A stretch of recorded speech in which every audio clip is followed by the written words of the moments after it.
Okay, welcome back. And once again, thank you very much for your schedule flexibility. Okay, so we can get started. We will quickly recap the four verses we talked last week, we covered last week. So the key topic here was Shankaracharya was trying to explain in clear terms, not in any ambiguous terms, the difference between the Atma and what is not Atma, or Atma versus Anatma. So the whole purpose, the theme of this textbook is to give knowledge about our own true self, right? That's the goal. So who am I? That's what I'm trying to inquire. So one process is just to show that who I am not. Second thing is negate the experience properly, right?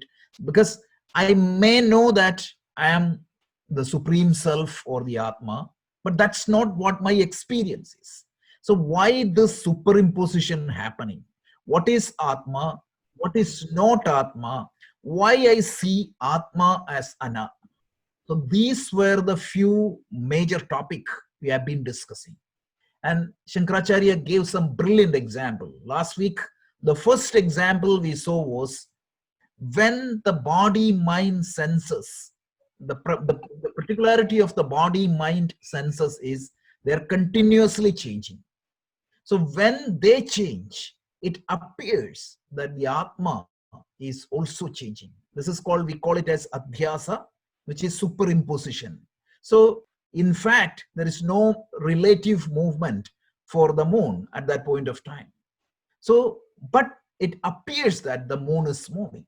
So just like that, when we operate with the body and the senses and the mind, we feel that we are sad, we are happy, we have pain, I am limited. All that attributes of the body and the mind get superimposed to Atma. So that is what is explained here. And this is one of the fundamental problems discussed in almost all the Vedantic textbook, and this is called Adhyasa, right? So if you really think about the sequencing, for a jiva, what Shankaracharya explained is there are different types of bodies. One body we saw physical body, then we saw what is subtle body, and then we understood what is causal body. And when we saw Atma, what is Atma? Atma is defined as the consciousness. And mind you, we clarified the definition of consciousness, because in neurology, the definition of consciousness is slightly different, because in neurology, consciousness is an attribute of the mind. But in Vedanta, consciousness or the Bodha or the Atma is defined as that by which I am aware of my thoughts, emotions, and everything. So that consciousness is completely separate from the body, the mind, and the senses. So this is what we are discussing now. In a few minutes, up to verse 26, this is the topic. So through the use of brilliant example, Shankaracharya makes this point very clear. So the first example is, means we saw in the previous class, not the previous class, the class before that we saw, right? When a blue cloth is there and a crystal is placed on top of that, the crystal appears to be blue. In fact, that blueness doesn't belong into the crystal. The blueness belonging to the cloth, but that the blueness get attributed to the crystal. So this is a problem. So this is the problem. So I have a body, I have a mind, but what happens? When I'm too much connected with the body and the mind, the properties or the attributes or the limitations or the happiness of the body and mind get attributed to the self. That's what Shankaracharya is trying to make us understand. And we heard, right? This needs to be listened in, this needs to be contemplated, and this needs to be internalized. Shravanam, Mananam, Nidithyasanam. This is the process by which we get our real identity. And if you remember, I quoted the example of this lucid dream, the dream. When we are in a dream world, what happened? The body we have is a dream body. It's not my real body, right? So that dream, when I get attached to that dream body, what happens?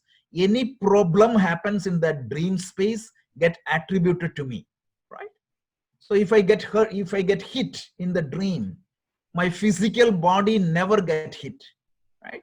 So but what happens? I feel the pain in the dream. So that is exactly what happened. So this analogy is going to help us a lot.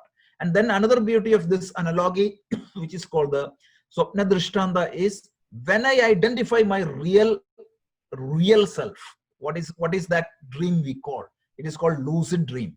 So in a lucid dream, what happens? I'm dreaming, I'm in the dream space and time, I'm operating in the dream world, but I know that I have an existence beyond this dream world. So that is going to give me enough courage to face any challenges in that dream world.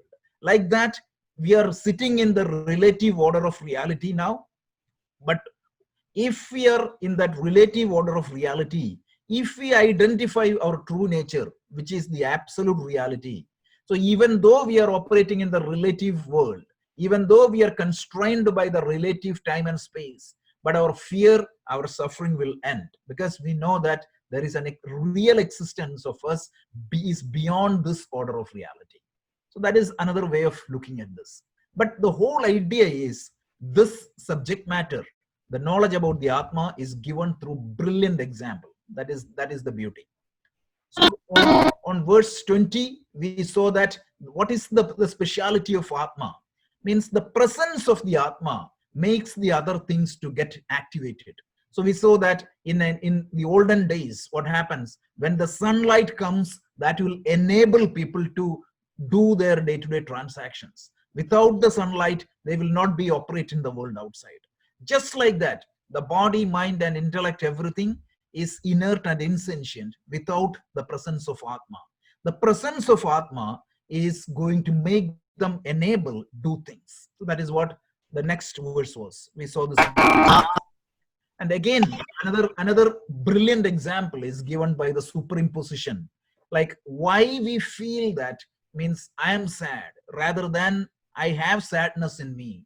Why I feel that I am happy rather than thinking that happiness is in with me. Because if I am sad, it is very difficult for me to change that.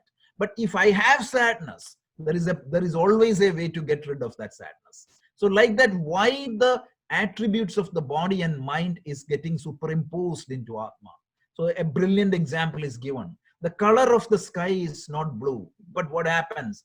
And it means because of our ignorance, we see the color of the sky as blue. Just like that, because of the adhyasa, what happens? Due to ignorance, the attribute of the body and the mind get attributed to the consciousness or the Atma. So that is a brilliant example, another brilliant example. And then finally, yeah, so this much we saw. And we can move on to the 22nd verse. Anu, could you chant this verse? Anu, are you in the call? Yeah. Okay, yeah, sure. Ajnanan manasopathehe kartruttvadini chatmani kalpyante bhugate chandre chalanadi yatham bhasaha. Same idea why the attributes of the body and the mind is attributed to Atma is explained with a brilliant example, another brilliant example. So Shankaracharya tells Ajnana. Ajnana means it is due to ignorance. So Ajnana manasopathe, because of the ignorance, what happens? Our mind's qualities, kartrutvani cha atmani. So the attributes of the mind and the qualities of the mind or the activities of the mind. So any thought happens in me, I feel that. For example, when I feel sad, what does that mean? That meant my emotions are active in my mind. What happens? I just get identified that emotion. For example, if I feel sad, I feel that I am sad. Because what happened? The sadness is an attribute of the mind, which is different from me. So instead of feeling that I have sadness, my mind is sad, I feel that I am sad because of the ignorance. So due to ignorance, the emotions of the mind, the thoughts of the mind, the activities of the minds are get attributed to Atma. So another brilliant example is given, like when the moon is reflected in a water, like in the dark night, means night, the means if there is a bucket of water and the moon is reflected, imagine that water is dancing. What is going to happen? You feel that if you are an ignorant person and you think that that is the moon, you feel that the moon is dancing. Practically, the moon is not dancing. What is dancing is the water. But the dancing of the water makes us feel that the reflection of the moon is dancing. When I see that the reflection of the moon is dancing, I feel that the actual moon is dancing. Like that, the thoughts, the emotions that comes to my mind, that emotions will superimpose to my own true nature, and I feel that I'm sad, I'm happy, I'm agitated. All these feelings are attributed to myself. Means I talked about one book also, right? I mean, a couple of books I said, like a couple of books I wanted to quote again is one is Authentic Happiness by Seligman, and the second one is The Search Inside Yourself. These two books talks about this idea extensively. This idea of my emotions and thoughts get superimposed with myself.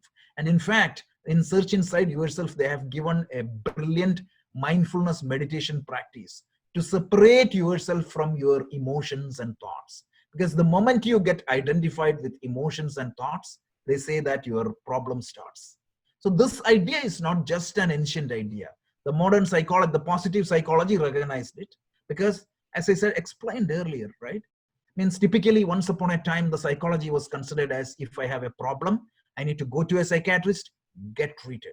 But that is means lack of a problem or the solution of a problem is not going to make me happy. I need to tune my mind in such a way that I'm positively thinking. So this is the only way. If I'm identified with my thoughts and emotions, it is impossible for me to get happy and contented. So means in that Authentic Happiness, the book, there are 3 levels of happiness is described, and the ultimate happiness, for achieving the ultimate happiness, you have to find yourself. And you cannot find yourself without properly separating from this thoughts and emotions. Because imagine, very simple example, let's say that you are so much upset, so angry, means the behavior itself is not in contrary, means it may be completely contrary to your own true nature. You might be a decent man, but at that point of time, what you utter or what you speak might be too much arrogance or too much aggressive.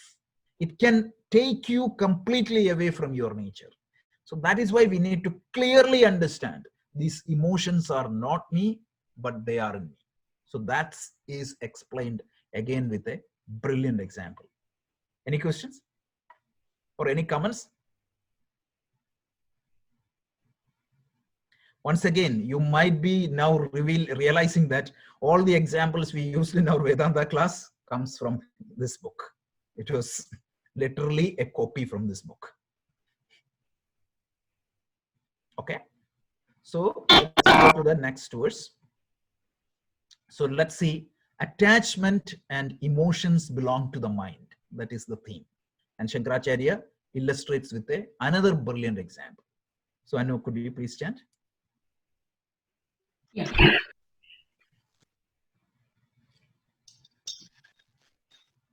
रागेच्छा सुखदुःखादि बुद्धौ सत्यां प्रवर्तते सुषुप्तौ नास्ति तन्नाशे तस्मात् बुद्धेस्तु नात्मनः. Again, beautiful example, right? So typically Shankaracharya tells, you experience, this is all of our experience. We experience desire, raga, desire, and we experience sukha and dukkha and ischa. Ischa means likes. So desire, likes, dislikes, pleasure, pain, all these things is experienced when our mind is active. When our mind is active means, let's pause here and try to understand what are all the states in which our mind is active. So in Vedanta, we have a model, and that model is called Avastatraya. We have seen that in our Vedanta class. What is Avastatraya? There are three states through which an individual goes through almost every day. The first state is known as Jagrat, or the waking state. Second state is known as Sopna, or the dream state. And the third state is known as Sushupti, or the deep sleep. So let's pause here and do a 5 minutes discussion and a brainstorming. What is the difference between these three states? Anybody? Any thought?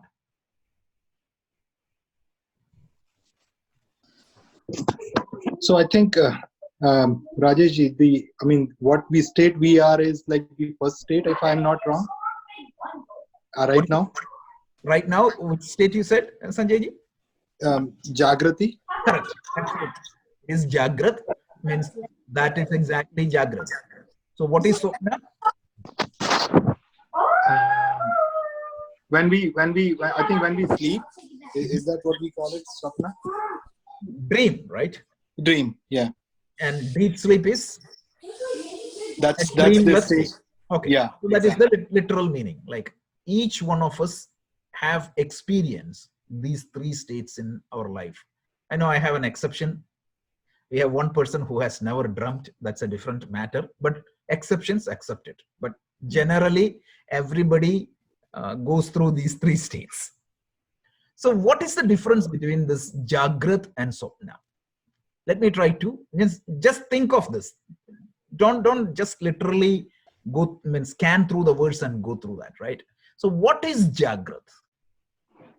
Right now, Sanjay ji, you said we are in Jagrat state. What is the speciality of this Jagrat? Am I conscious of something? When your body and mind both are active, or? Absolutely. Your body and mind are active. That is excellent point, Gina. And second thing is what? When my body and mind is active, right? I'm sensing something. I'm perceiving something, right? Right now, I'm seeing the computer screen in front of me. I'm seeing the pictures of all of you. I'm hearing my sound and your sound. And if there is a good smell in this room, I'm feeling it. And I'm feeling the heat, means the weather, like it is 88 degrees outside. All that I'm experiencing. What exactly is the source of all this input? World, outside world. Exactly. Your sense. The outside world, right? So I am awake. That means, as Gina said, my body and my mind are active. When my body is active, naturally what happens? The sensors in the body is active, correct? When the sensors of the body is active, from where it is capturing the information? From the external world, right? The eyes are like a camera. It captures whatever in front of it. Ears are like a voice recorder. It captures all the audio signals around me. And the sense of smell, it captures all the smell around me. The sense of touch, and it touches my body, it captures.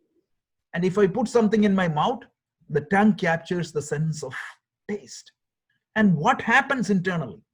These sensory inputs were converted into electrical signals and finally represented as a mental activity. And what I'm seeing is the mental activity, but that mental activities are created by the sensory, means from the sensory input. So the world is coded and put as mental activity. And that is what I'm experiencing. Is that clear? That is correct, right? What is the difference between dream? In the dream also, mind you, as far as your experience is concerned, when you are in the dream, the experience of the dream is what? As if I'm in the real world. Correct? When you are in the dream, your experience of the dream is, do you think that it is false if it is not a lucid dream? No. No, right? That is why people cry in the dream. That is why people get scared in the dream. So what is the difference in the waking state from where the inputs are coming? From our sense organs. From outside. Exactly. From the world, it is captured by the sense organs and it is represented as mental activity. In the dream, what happens? Your sense organs are shut down, Yes. isn't it? Yes. Your body is almost inactive. It is in a hibernate state or in a sleep state. Correct? Yes. Still, I'm experiencing a world. There are mental activities created, but from where this mental activity is coming? Imagine like you are watching a channel in your TV. So the first channel is what? It is coming from the camera put out. Means outside of your house, you have 3 cameras and that feed is coming to your TV. Suppose you change the channel to a DVD player. What happens? Again, in your screen, you will see content. The only difference is that the source of the content in the first case was a live external camera, whereas in the second case, what? Some stored information in a hard disk or in a DVD player, DVD, isn't it? Yes. But as far as the experience is concerned, it is the same. Yes. So in the case of dream, what happens? Your unconscious or subconscious mind provides the content. Why a particular dream is happening the way it is happening, I have no idea. But something in my mind is creating a content and that is represented as mental activities and I'm experiencing it. But Rajaji, in a dream, I'm just passively experiencing. Whereas when I'm awake, I am actively experiencing. But when you are in that experience, do you differentiate between that passive and active experience? No. That's all I'm telling. Right? That is exactly the point Shankaracharya is telling. And the third point, in deep state, deep sleep, what happens? The body is not active. The mind is also not active. So when the DVD player and the camera is switched off, what do you see in the TV? Blank screen. Blank screen. That's exactly what the deep sleep is. So when there is nothing in the mind, there is no mental activities, there is nothing for the consciousness to see. So now think of 2 examples. In the first example, what happened? You see a painful experience outside. What would be the feeling you will be experiencing in your mind? Sorrow. Sorrow. Sadness. Yeah, exactly. Sorrow. And in your dream, next day, what happened? You saw a very happy thing, like a beautiful, you saw you won the lottery. What exactly you experienced in the dream? Happiness, joy. Happiness, right? So now tell me, what exactly is the source of this emotions and thoughts? So if the mind, if let's say that the mind is a screen, let's imagine that, the TV screen. If a comedy clip is played, what happens? I laugh. And if a tragedy clip is played, I cry. And in the case of waking state experience, from where that comedy clip came? From the direct external world, active world. Whereas in the case of the dream, that sadness came from a passive memory, but it doesn't matter. The happiness and sadness you experienced is created by the mental activity. What exactly is the source of that mental activity? In the first case, it is a live external field. In the second case, it is a stored memory. But the point is that this event, mental activity, is that what is creating happiness and sadness in me. And now, even if you are in the most pathetic state, imagine that you are sleeping. You won't experience neither happiness nor sadness. So Shankaracharya, coming back to this verse, he tells, right, the desires, the pleasures, the pain, everything is experienced when the mind is active. The mind is active only in 2 conditions. In Jagrat and in Swapna. Because Jagrat, body and mind are active. And in Swapna, what happens? The Only mind, mind is active. mind is still active. So even though the body is not active, you are getting the feed from somewhere else. And when you are in deep sleep, what happens? You don't, means the happiness and all these emotions cease to exist. So you are still conscious. The consciousness is still there because there is nothing else for the consciousness to reveal there. So Shankaracharya is telling that these attributes, whether it is a desire or it is a pleasure or a pain, what happens? They are mental activities. They are not Atma. So you can say that I am seeing sadness, or my mind is sad, or I feel sad. All that is fine. But sadness is not your nature, and happiness is not your nature. Means, yes, I see sadness in front of me. That is correct. I see my mind is extremely sad and I feel it. That is true. But I am not sadness. What happens is, the problem is, I take that sadness upon me. Just like when you had that crystal and the cloth, the color of the crystal, sorry, the color of the cloth got attributed to this crystal. What happens? When the mind is sad, I feel that I am sad. If the blue, instead of a red cloth, if I put a blue cloth on the top of the crystal appears to be blue or a green. Okay, I'm happy. And when the cloth is red, I appears to be sad. But the crystal is neither red nor green. It is completely pure and white. The thoughts coming to the mind, the emotions comes to the mind are sad and happy. So you need to understand that is the working. And now once you separate the happiness and sadness in you, there is a way to handle that. That is why this particular training is given. And this is not very easy. Don't think that means theoretically you can understand that. But when you are in that sad state, it will be very hard for you to separate from that sadness. That is why you have to practice this mindfulness meditation. This is where the mindfulness comes to the picture. Because mindfulness is going to help you to differentiate between you and what you have.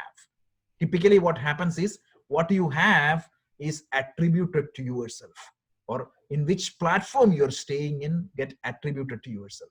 So this mindfulness practice is very important, extremely important. How do you practice mindfulness? See, we can have a few exercises, because I think Gina, probably on Sunday classes, we may have to introduce some of these mindfulness practices, because that would be very, very helpful in this context. There are a lot of, because the mindfulness has a lot of dimensions. One is, of course, you wanted to, because mindfulness, the greatest advantage of mindfulness is it will give you the self-awareness. Because even if you look at the,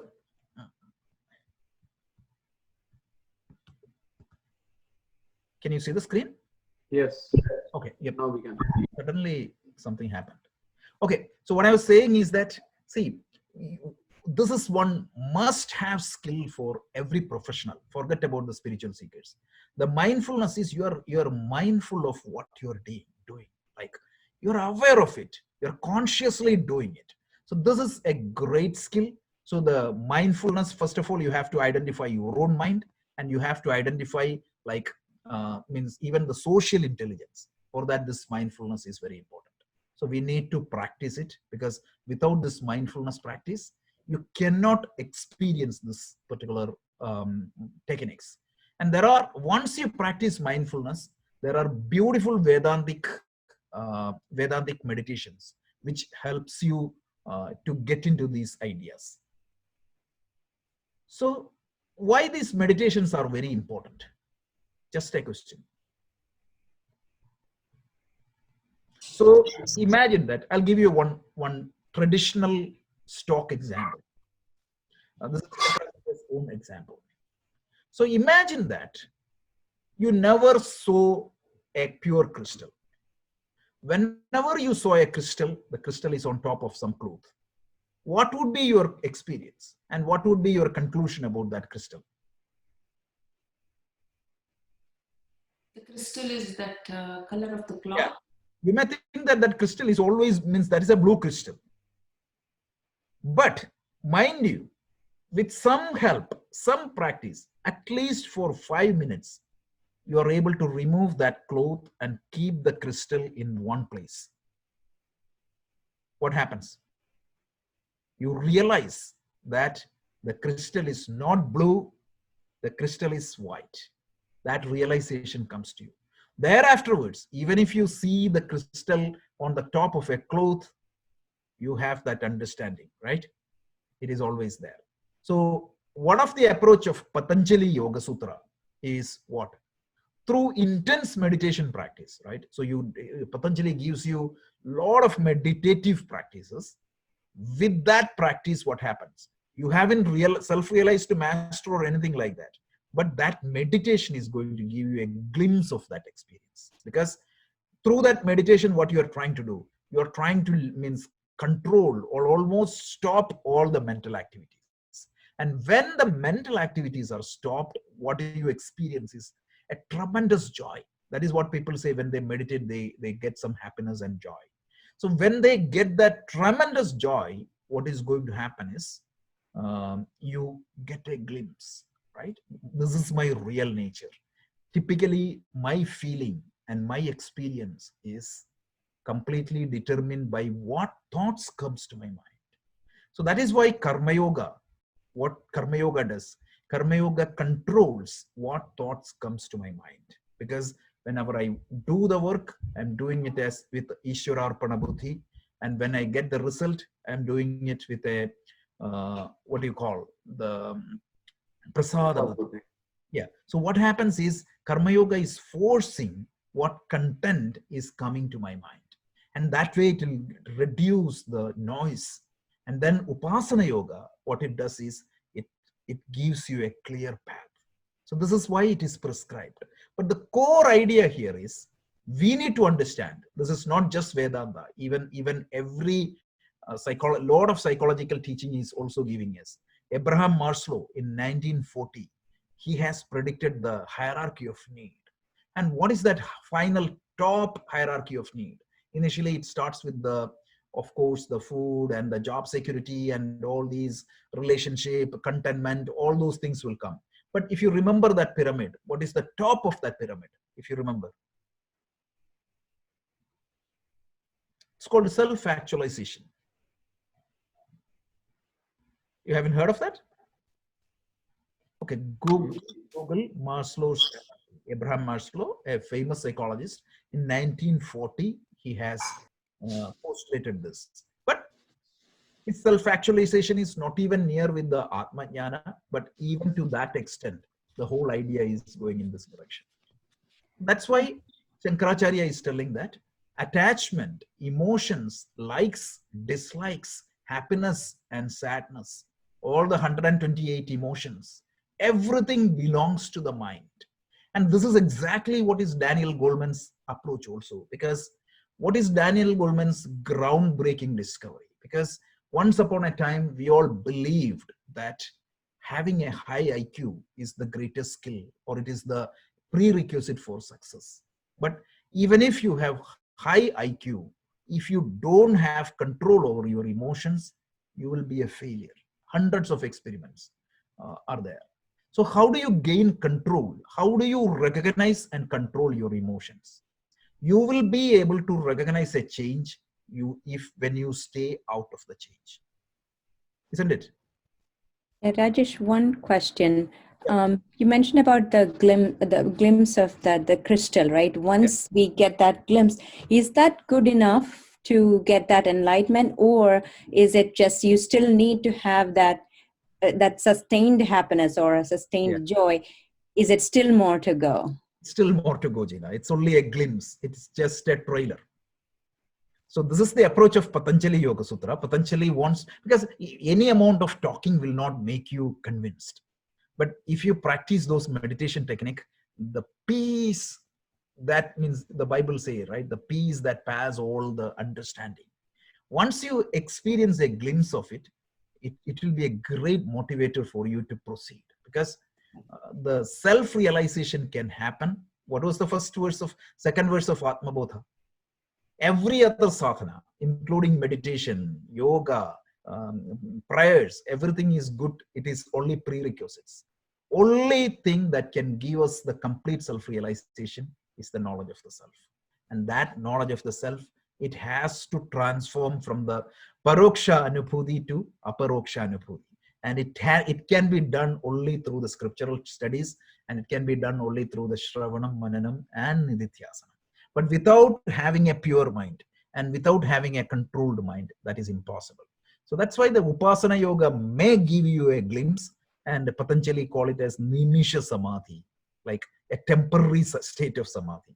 What the goal is to extend that Samadhi into 24/7. Like we are going to see that in the Bhagavad Gita class next Sunday, right? Sthita Prajna, like what exact? Sthita Prajna means, Prajna means what? A special knowledge. What is that special knowledge? Normally we do have the knowledge, but there is a prajna, praharshena jnana. Jnana means knowledge. Jnana means knowledge. Praharshena jnana. That is prajna. So this prajna means typically we know everything else. But suppose you know yourself properly. That is prajna mentioned here. And the sthita prajna means what? His prajna is steady. It is not like today I know that I am self, but when I get into a problem, that knowledge vanishes. That is not sthita prajna. Sthita prajna means a person who can keep in the state of samadhi 24/7. Because in verse 53, we defined yoga, right? Samatha vachala buddhi tada yoga bhavapsisi. When the mind is achala, without movement, stays in samadhi, that is we can say that the goal of the yoga is achieved. So yes, it is good to get, means all of us can get that simple glimpse of experience. But 7th chapter we saw, right? Manushyanam sahasreshu. Out of thousands of people, probably one may come to get into that self-realized state. But never feel rejected. What Krishna said is in the 2nd chapter, Gita, remember? Nehabhikramana shosti pratyavayo na vidyate. The next two sentences are very important. Solpam apyasya dharmasya trayate mahato bhaya. Even if you practice a little bit, that much benefit we will get. So that's the incentive for all of us. And also in the 6th chapter, Krishna gives a promise, right? Because Arjuna said, I tried to do karma yoga and upasana yoga all my life, and I passed away without attaining the self-realization. Should I have to start everything from scratch? Since I went after the yoga, what happened? I left the world properly. I couldn't enjoy the world properly. So I couldn't enjoy this and I couldn't enjoy that. So that was the question.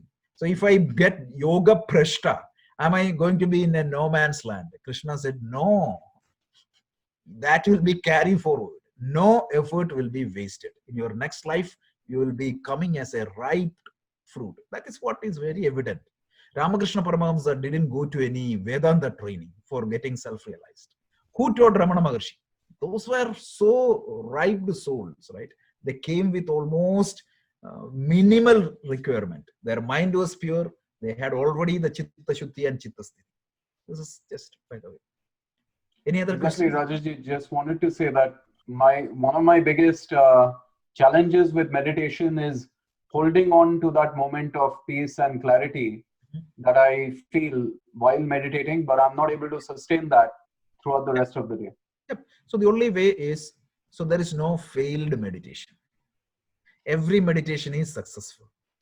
And in the 6th chapter, Shankaracharya begins his commentary saying that if you can sustain that thought, you have already passed the state of meditation. You got into samadhi, right? That is what is samadhi, is mental absorption.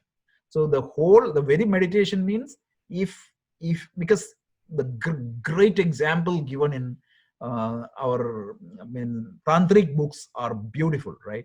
So if you want to strengthen your physical muscles, what do you have to do? You have to lift and put the weight down multiple times. The more you do that, your muscles get strengthened.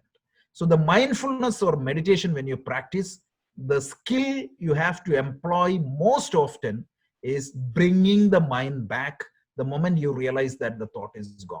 It doesn't matter. The very nature of the mind is that the thoughts will go, means you will go out of the thoughts immediately.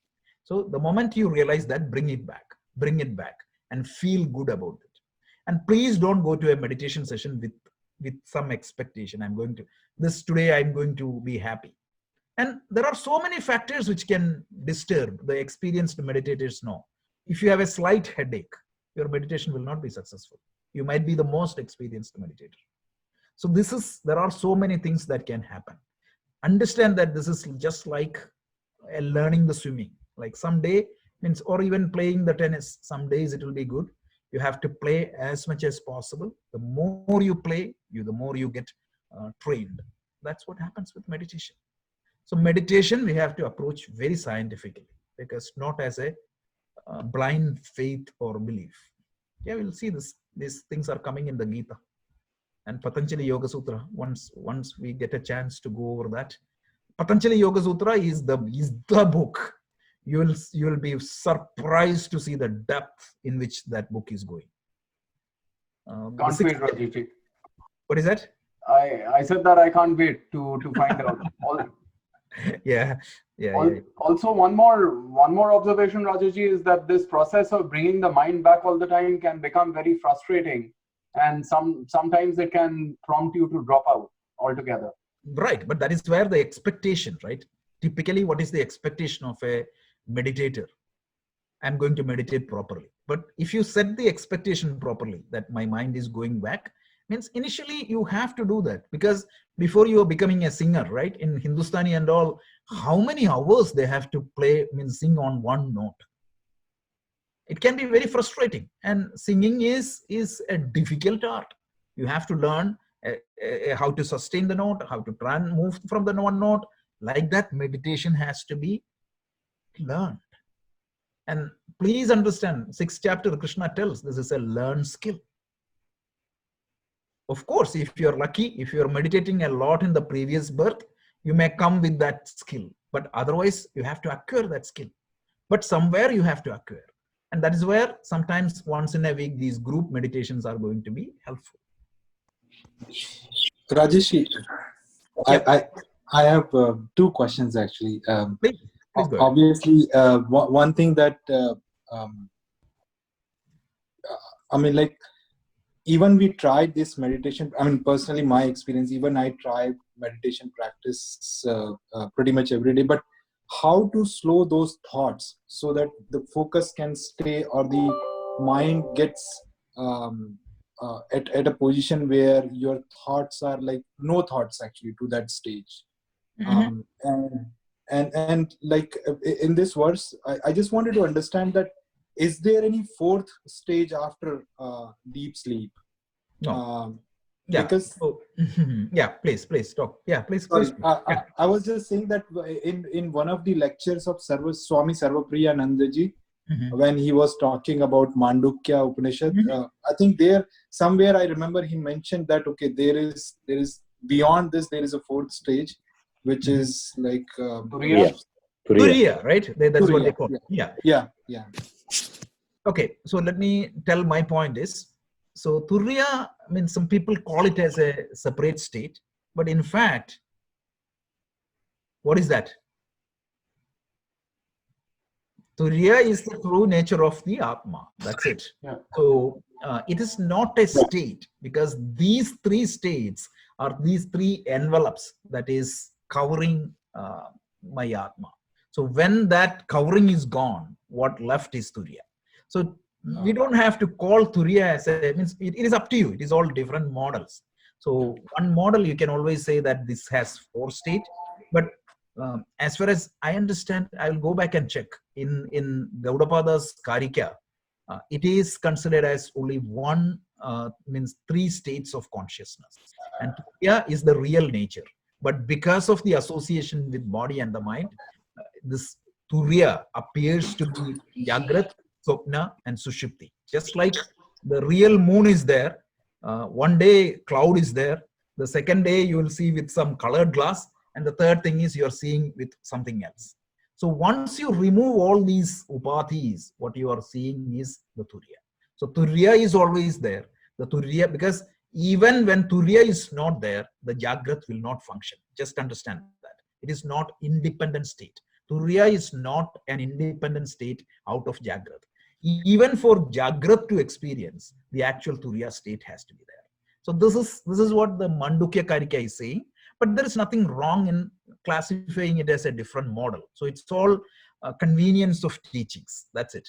But since you referred Mandukya Upanishad, this is the theme of the Mandukya Upanishad, by the way. These Sure. three states. So Manduka means a frog. Just like a frog is leaping from one leaf to the other. So Gaudapada gives these three different leaves. One is Jagrat Swapna Sushupti, and Turiya, the Atma, is the frog, which jumps from one to the other. So that is the theme of that brilliant Upanishads. A lot of meditation technique comes from this Mandukya Upanishad. Even the cyclic meditation which Gina taught in the class, right? That comes from the Gaudapada Karika of the Mandukya Upanishad. So let me just take a small diversion, a tangent, and ask you, who is Gaudapada? Gaudapada, by the way?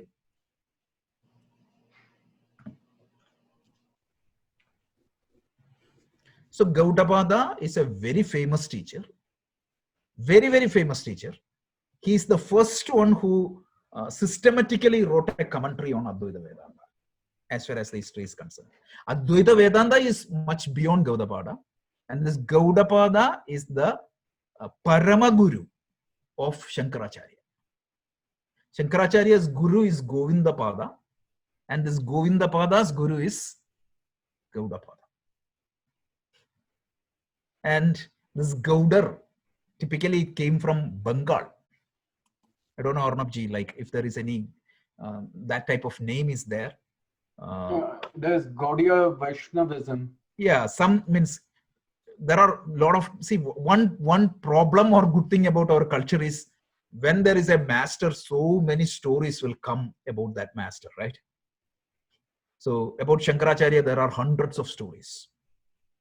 Like Shankaracharya, there is a Shankara Digvijayan. There are two books. One is by one of his disciple, means Anandagiri, and then there is one by Vidyaranya. So these popular two books are giving a brief biography of Shankara, Shankara's 32 life year span.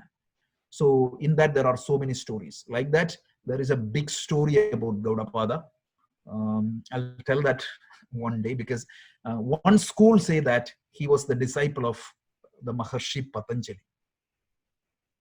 So Maharshi Patanjali, who lived in, say, our Chidambaram temple, and he was trained by none other than Lord Shiva. Two disciples of, favorite disciples of Shiva was Patanjali and Vyakrapada. You can see in Chidambaram, you can see one tiger and one serpent with Shiva. So Patanjali was trained, means with three things. One is the rules of Ayurveda, and the second one was, of course, the Yoga Sutra, and the third one was Mahabhashya. Mahabhashya means it is a book on grammar, like Panini's grammar. A commentary was written. So these three are Patanjali's contribution. And again, these are all legends, so don't take it literally. And I'm just telling just for the information sharing. So I'll tell that and we'll wind up here today. But the story goes like this. Patanjali, he wanted to spread this message to the entire world. And the legend says that he was the incarnation of Adishesha, the divine serpent. So what he did was, since Adishesha has this 1,000 heads, he took his original form and he brought 1,000 disciples. 1,000 disciples. And one of these disciples was this Gaudar. He came from Bengal. But this Gaudar had a problem. His intelligence was not that good. But these 1,000 people, they started listening to Patanjali. So each head of Patanjali used to narrate one sutras or one ideas. 1,000 people started writing it down. But the legend says again, ordinary people cannot look at Patanjali or the Adishesha directly. They will become ashes. So this dictation was going on. Patanjali instructed nobody should go out. So one day, this Gaudar just went out. He was a little bit distracted. And the other 999 people were sitting and writing. One guy thought, what exactly he's doing inside? So he removed the cloth. As a result, all these 999 people got ashes. The only survivor was this guy. What Patanjali did was he blessed him. He brought into a means very, very, very elevated state, and that he eventually became a sage, and that is why Gaudapada, they say. It's all legend. It is all good to read, but that is not what our goal is. Anyway, so coming back, what we are seeing is two verses we saw today. We may stop here. I have a very hard stop at 8:55. What happens is two verses. The first verse we saw was just like the Athyasa was illustrated with the what happens in a moon, the reflection of a moon when it reflects in the water. What happens when the water dances, the moon dances. Like that, when a sad thought comes and disturb my mind, I feel that I am disturbed. The second verse explained that yes, when the mind is active, I feel happiness, sadness, and everything. But when the mind and the body is suspended, I don't experience anything. So that means that the happiness, sadness, and everything is an attribute of the mind, not an attribute of the consciousness. So we took a diversion because if we need to understand this verse properly, we need to have an idea of the Avastatraya. That's what it is. So we may stop here. And what I would request Anu is we have 10 minutes. Anu, if you could chant these verses today, it would be good, up to 23, if you don't mind. Yeah. So, in the beginning, right, the Rajesh, or from? Yeah, you can start from the beginning if it is okay for you. So we will see next week, actually 8:30. And once again, thank you very much for adjusting the schedule. Okay, I know you can chant.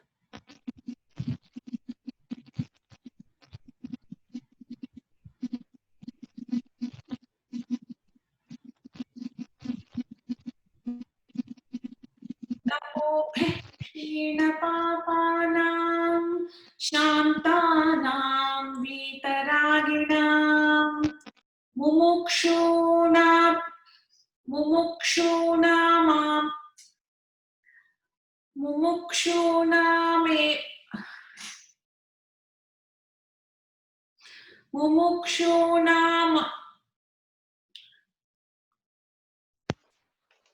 It's okay, take your time.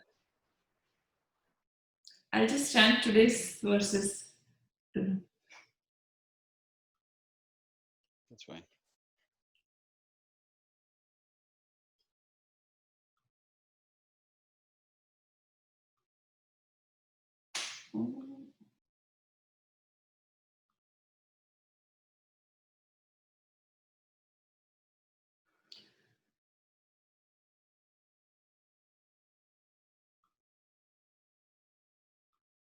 Sorry.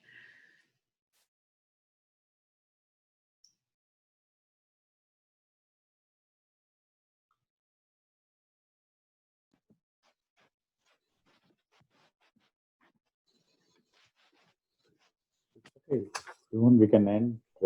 Do you want me to project? I can project if you want. No, I got it. Thank you. Yeah, I got it. Thank you. I just.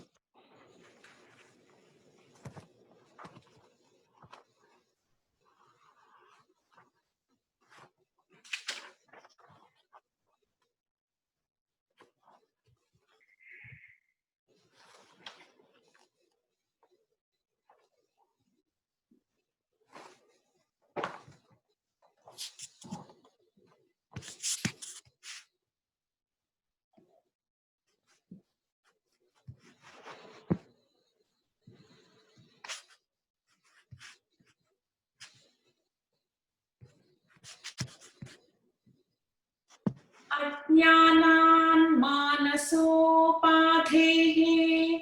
कर्तृत्वादीनि चात्मनि कल्प्यन्ते भुगते चन्द्रे चलनादि यथाम्भसः रागेच्छा सुखदुःखादि बुद्धौ सत्यां प्रवर्तते सुषुप्तौ नास्ति तन्नाशे तस्मात् बुद्धेस्तु नात्मनः प्रकाशोऽर्कस्य तोयस्य शैत्यमग्नेर्यथोष्णता स्वभावः सच्चिदानन्द नित्यनिर्मलमात्मनः. Yeah, I think I went past one shloka.